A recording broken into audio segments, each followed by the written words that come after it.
Okay, I'm going to talk about poetry a little bit. I want to do these little readings and commentaries about different poems that I think are worthwhile. Just to kind of do it, who am I to do this? Nobody really. My education's in literature, and I've been a serious reader for a long time, and I love poetry. But it's mainly just, I think these should be in the hands and lives of people outside of institutional contexts and not only in the hands of specialists, not that I have any problem with specialists or institutional contexts, but I'm just sort of keen to do this, and we'll see how it goes. So the first poem I'm going to talk about is Robert Lowell's great poem, Skunk Hour. It comes from his 1959 book, Life Studies, great book. It consists of not just poems, but also a very interesting memoir essay about his childhood. One or just two things to note real very quickly about Lowell before I read the poem, and that is that he acquired the label confessional poet somewhere along the line. He and a small group of others did, because they incorporated into their poems the events and people and concerns of their own lives to a great extent. And Lowell didn't apparently care for that term, maybe because confession implies acknowledging wrongdoing and seeking forgiveness and so on. Maybe he didn't care for that. But the poems are undoubtedly autobiographical. Virtually every poem, if not every one indeed, in Life Studies is. And as I say, it also includes a memoir essay. So there's no doubt about that, and Skunk Hour is no exception. The other thing to note about him was that Lowell all his life struggled with mental illness. He was bipolar. In his time, that was called manic depressive, and he had his episodes with that all his life. It was very difficult, not just for him, of course, but for the people around him, and that is relevant to Skunk Hour. So I am going to read the poem, say a few things about it, and probably read it again before closing. So here we go. Skunk Hour. Nautilus Island's hermit heiress still lives through winter in her Spartan cottage. Her sheep still graze above the sea. Her son's a bishop. Her farmer is first selectman in our village. She's in her dotage. Thirsting for the hierarchic privacy of Queen Victoria's century, she buys up all the eyesores facing her shore and lets them fall. The season's ill. We've lost our summer millionaire, who seemed to leap from an LL Bean catalogue. His 9-knot yawl was auctioned off to lobstermen. A red fox stain covers Blue Hill. And now our fairy decorator brightens his shop for fall, his fishnets filled with orange cork, orange his cobbler's bench and all. There's no money in his work. He'd rather marry. One dark night, my Tudor Ford climbed the hill's skull. I watched for love cars. Lights turned down, they lay together hull to hull, where the graveyard shelves on the town. My mind's not right. A car radio bleats, love, oh careless love. I hear my ill spirits sob in each blood cell, as if my hand were at its throat. I myself am hell. Nobody's here. Only skunks that search in the moonlight for a bite to eat. They march on their souls up Main Street. White stripes, moonstruck eyes, red fire under the chalk dry and spire of the Trinitarian Church. I stand on top of our back steps and breathe the rich air. A mother skunk with her column of kittens swills the garbage pail. She jabs her wedge head in a cup of sour cream, drops her ostrich tail, and will not scare. Okay, I think that I could have read that better, but anyway, I think that's a very powerful poem, and it involves the protagonist, who seems to be Lowell himself, having an episode, and and trying to give the reader some kind of intimation of what that's like. So the first thing to note about it, I think, about it is that it's a narrative poem. There's a protagonist, there's a scene set, there's a sequence of events, things happen in this, and that it breaks naturally. There are 8 stanzas here, and that it breaks naturally between into two sections. It's not marked that way. There's not a section one, a section two explicitly marked. There's not even a space break, but it does break very clearly, I think, and naturally into two sections after the fourth stanza. So to talk about section one, you have the speaker again, which seems to be Lowell himself, looking around. He's out. He seems to be out and about in this little town in Maine, and he's noticing things. He's noticing things about about certain people in the town. He seems not to be actually seeing those people themselves, but seeing traces of them, seeing evidence of them, and making certain kinds of observations. And the first one is the hermit heiress. She lives.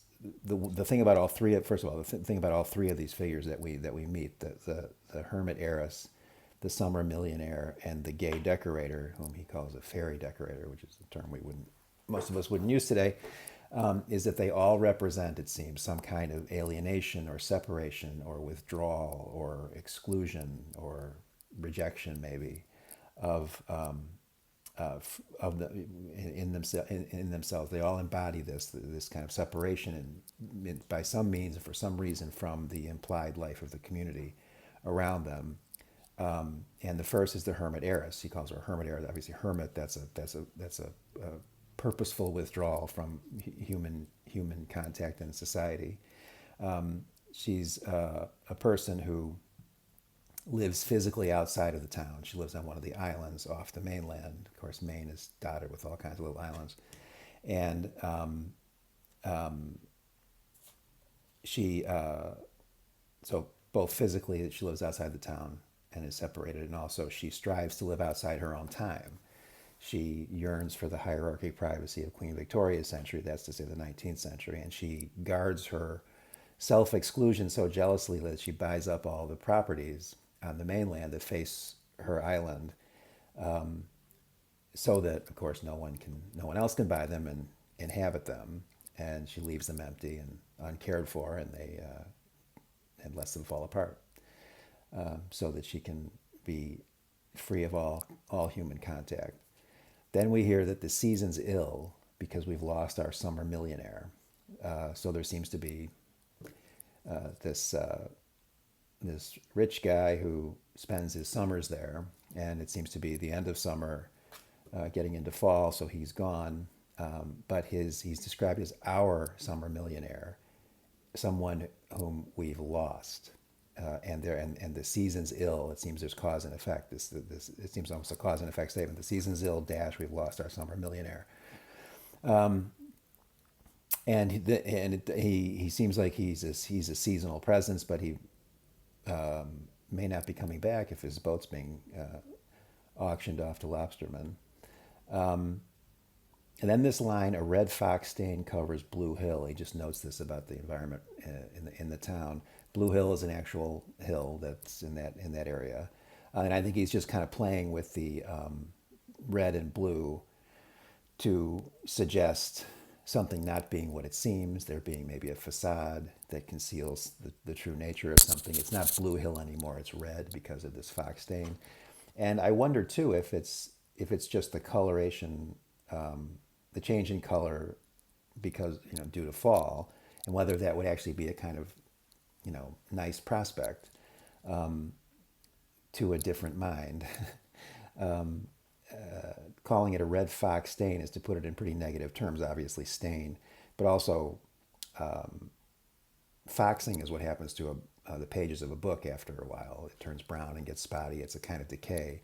So there's a negative sense there too. But you wonder if another person would see that as a pretty thing to look at.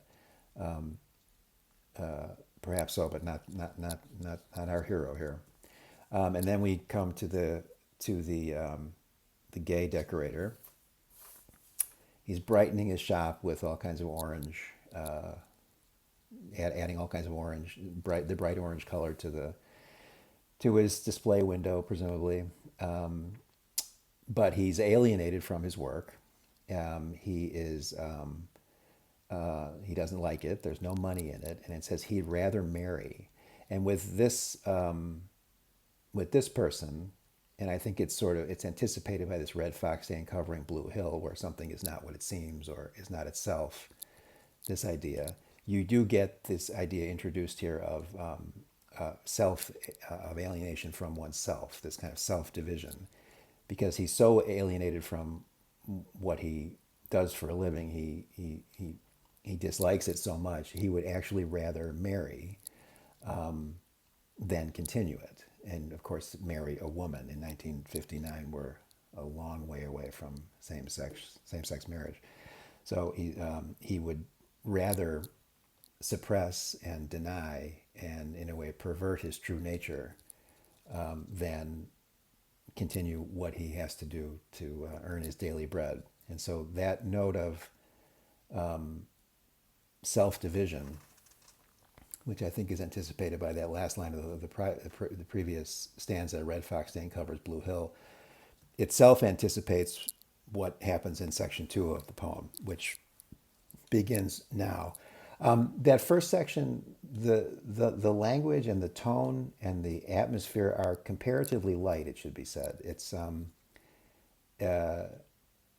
you kind of, it's almost like a gallery of eccentrics and figures that you're used to seeing around the town and kind of make the town what it is. It has a little bit of that intonation and that kind of drift. I mean, there's even when he talks about the summer millionaire seeming to have leapt from an L.L. Bean catalog, that seems almost like a laugh line. So the intonation and kind of character of the first section is kind of light and a little bit humorous. That changes immediately when we go to section 2, and when we're not. The perspective changes too. It's still the same protagonist, but instead of looking outward at the surroundings, the overall sense of this section is much more going inside and going is more inward. You are you're trapped in his head with him. So the mood change, much heavier, much more unsettling, much graver in intonation, altogether darker, more disturbing, and the reader is put immediately in an uncomfortable place by virtue of the speakers, as he describes in the 5th stanza, prowling through the, I assume it's a wooded place, looking for love cars, which is kind of a disturbing and creepy thing to do. It places him in this kind of threatening, maybe adversarial or perhaps predatory posture or relation toward the lovers that are out there in the cars making out, or maybe toward love itself. Now, of course, a person with this kind of mental illness is going to have a much more difficult time than someone who is fortunate enough not to struggle with serious mental illness. He's going to have a much harder time forming meaningful human connections and relationships and so forth. And that would apply even more forcefully, I have to assume, with this deepest, strongest, most intense human connection, romantic love, which he seems to be experiencing, reflecting anyway, a painful alienation from.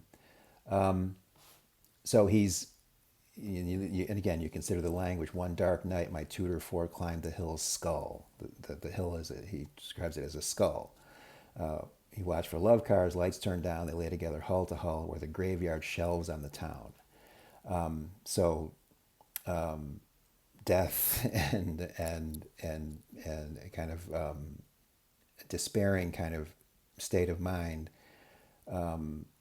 seem to be insisted on here. And the last line of this stanza is, my mind's not right. And every time I read this poem, that line flattens me. There is something about it. I wouldn't say that the language of this poem is ornate really in any way. I think it's pretty straightforward. There's nothing in it that's conspicuously poetic, as you might think of it. The language is it's perfectly readable. It's perfectly intelligible. What's happening on the surface, anyway, and no unusual no unusual language really. But there is something that's just so blank and desolate about that line, "My mind's not right," that hits me very strongly every time I read it. And that line is the last line of that stanza, the fifth stanza. And then you get to the sixth one, which I think is just the throbbing emotional core of this poem. I'm just going to read it again. A car radio bleats, "Love, oh careless love. I hear my ill spirit sob in each blood cell as if my hand were at its throat. I myself am hell. Nobody's here." That's an incredibly powerful set of lines there. The song lyric, "Love, oh careless love," in context here, in considering the state of mind of our the speaker of the poem, has an almost mocking kind of sinister irony. He's a very, very long way from a state of careless love. And then this trope that is incredible and terrifying. I hear my ill spirit sob in each blood cell as if my hand were at its throat. And again, we're getting another echo of this idea of self alienation. His ill spirit, it's his own hand that is strangling his ill spirit, which is sobbing in each of his trillions of blood cells. And that's just an insane and terrifying image and idea that really opens a door to some other kind of wordless place. And I'll say more about that in a second. And then that concludes, "I myself am hell, nobody's here." And then you get the skunks. The only people who are here are the skunks. They're searching in the moonlight for a bite to eat. These scavenger creatures. I don't think skunks are rodents, but close enough. They're known for making a foul smell. They're looking for things to eat. They're scavenging. They're described in these kind of like luridly frightening terms: the white stripes, the moonstruck eyes, red fire. And they're not, when he's on the back steps at the end here, he stepped out to breathe the rich air. The mother skunk with her kittens is out in the garbage, and she's jamming her head in a cup of sour cream. And it says she drops her ostrich tail and will not scare. There, the only creatures that are in this poem, the world of this poem, who have a secure place, it seems, who are comfortable, who are not haunting the margins, who are not seeking the margins and to exclude themselves from anything, are these skunks, and these scavenging, garbage-eating skunks with the terrifying red eyes, who are walking down Main Street, and they're not hiding, and will not scare. They have no fear, and that's the kind of world that, as he experiences at this moment. So again, I think a very powerful poem. Just a few other things to say. As I say, that the stanza about the ill spirit sobbing in each blood cell, I think that's where the poem really really deepens and becomes much more vast, and does something that I think is really salutary. Of course, art is about, when you're experiencing art, you're interacting with another person's imagination, another person's affect, not just their view of the world, but their sense of the world, and it's a matter of feeling. And all the arts do this in their various ways, and I think this poem does it really powerfully, because one thing about mental illness, and if you're like me, you're fortunate enough not to have any serious mental illness, and nothing more serious than the workaday neuroses we all deal with. But no matter how if there is a person in your life who is, no matter how close that person is to you, it could be your spouse, it could be your best friend, it could be a sibling, it could be a child, and your life will be, and you find yourself coping with the external manifestations of it, and however difficult that is, however frequent they are, and by all accounts, Robert Lowell, as you might imagine, was at a lot of times was not easy to be around because of this. Nonetheless, of course, you can't know what it's like for that person. There's this unbridgeable. There's no pooled experience, and there's an unbridgeable gulf between yourself and any other person, and you can't enter their mind. This person, this poor soul who's struggling with this, is locked up in his own mind, alone with it all, and an experience like this, of a poem like this, I think, can give you at least some kind of intimation of what that's like, and I think it can open a path to a feeling of empathy with a person like that you otherwise probably haven't wouldn't have an easy time finding. So I think that's the power of this poem. It's the power of art to create these kinds of connections.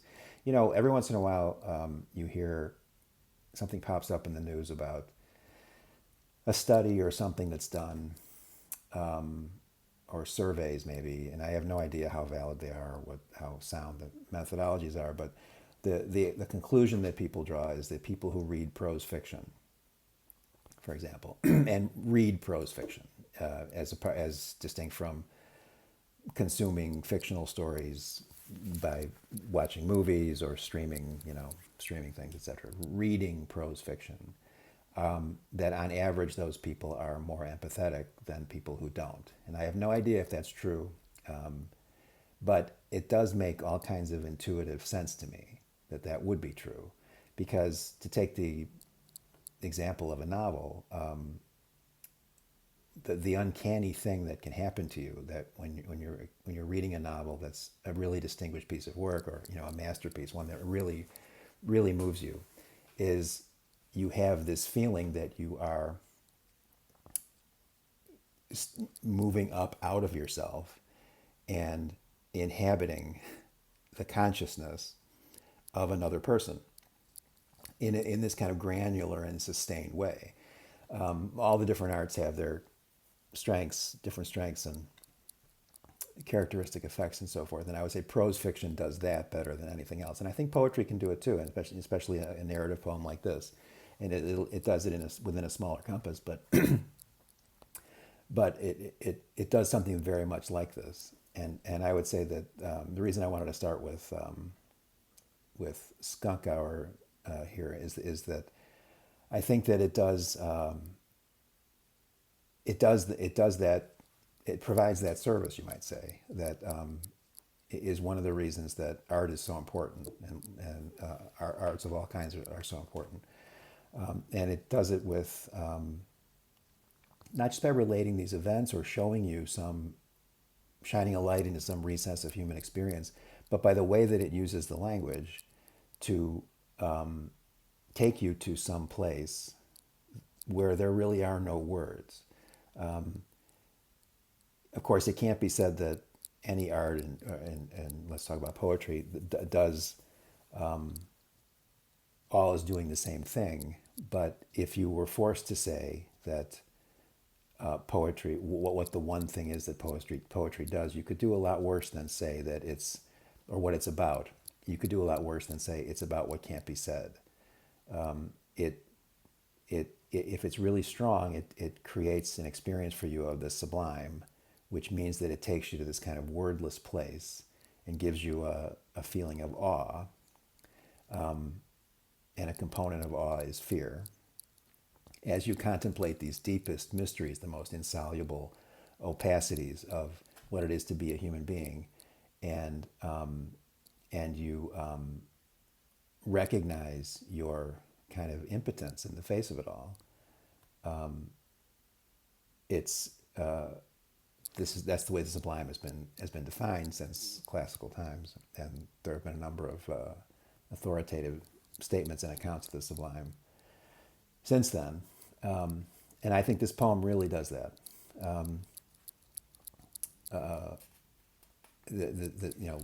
Again, even in context, as I say, I'm characterizing as just blank. My mind's not right. In context, that that line, the floor just drops out, and you're in a very kind of terrifying but fascinating place.